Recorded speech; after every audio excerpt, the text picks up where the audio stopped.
The immediate cause of World War I is the Archduke Franz Ferdinand's assassination.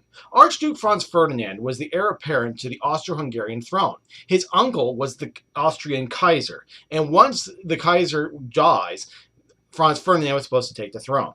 So he's going to be in Sarajevo in June of 1914. He happens to be in Sarajevo on the anniversary of when a nation of Serbia becomes basically a vassal state of the Austro-Hungarian Empire. Not exactly a great time to be around. All right, so he shows up in Sarajevo along with his wife Sophie as on a tour of the future realm, and there's going to be assassins along the route. The route is well publicized, and there's going to be assassins of members of a group of the Serbian national group called the Black Hand, and they're supposed to basically assassinate Archduke Franz Ferdinand as a way of protest and a way to try to get Serbian nationalism started, right? So by the end of June 28th, 1914, a lone assassin, his name was Gavrilo Princip, is going to be placed in the right position at the right time. You see, the car that Archduke Franz Ferdinand was in was basically got stuck and has to do a three-point turn, all right? And this is a period before power steering, so it's not exactly easy to turn around a car.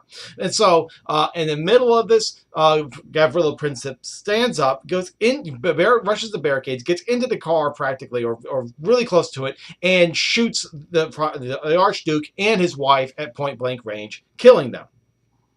Of course, this is going to be an utter disaster, right?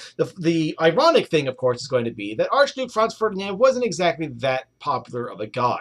If you read history enough, you'll learn that sometimes events that lead to war, they're not that important. It's the reaction to that event. I mean, for example, Boston Tea Party and the American Revolution. Who cares if 342 crates of tea gets thrown into the water, right? Is that going to cause any sort of world crisis? Well, Britain's response certainly did. Well, the same thing here. I mean, we do have an heir to the throne being assassinated, and so Austrian manhood, if you want to call it that, or at least its status as a great power, is definitely going to be threatened. But nevertheless, this is not exactly the most popular of guys, and can you really weigh that with World War I? Probably not. But nevertheless, Austria has to definitely at least investigate and retaliate, and they definitely want to go against Serbia. Serbia has been a pain in the butt for the Austrians for a very long time. So this is going to be basically an opportunity to finally deal with the Serbian question once and for all. So, in the midst of the investigation, in the midst of the Austrian reaction, the Austrians are going to basically send an ultimatum to Serbia. And there's a number of things. There's 10 items in all. Let me read some of them quickly. Suppress any publication which incites hatred and contempt of the monarchy, meaning the Austro-Hungarian monarchy. To dissolve immediately the society, the Nationalist Society of Serbia, and confiscate all its means of propaganda. To eliminate without delay from public instruction in Serbia, both as regards to the teaching body and methods of instruction, all that serves or might serve to foment propaganda against Austria-Hungary.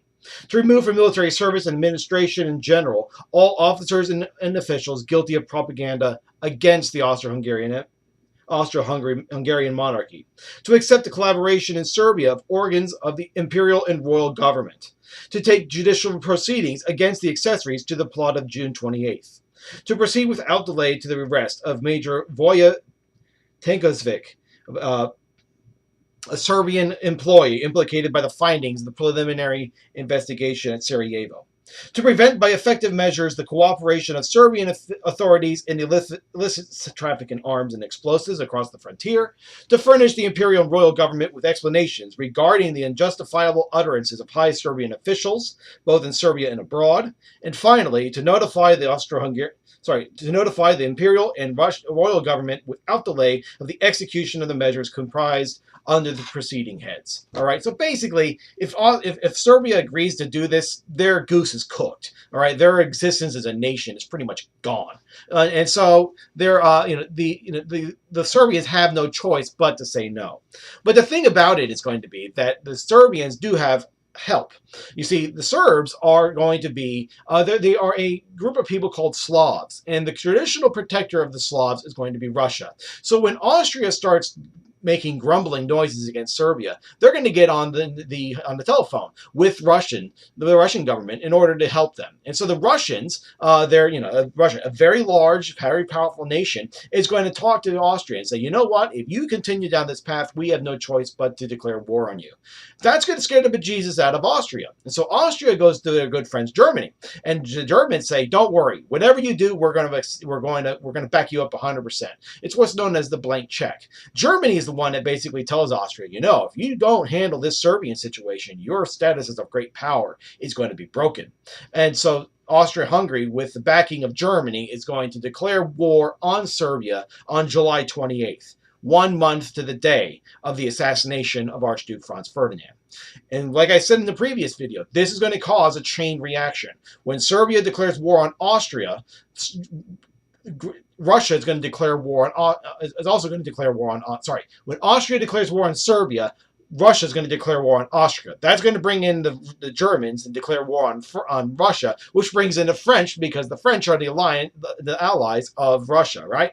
So basically, you have a relatively small event in a small part of Europe create an entire this huge continental war. The question, however, is going to be, what is Britain going to do about this? Because the answer that Britain's going to give is going to determine whether or not this is going to be just a continental war or this is going to be a world war. As we shall see in the next video, this is actually going to be a world war when Britain comes in.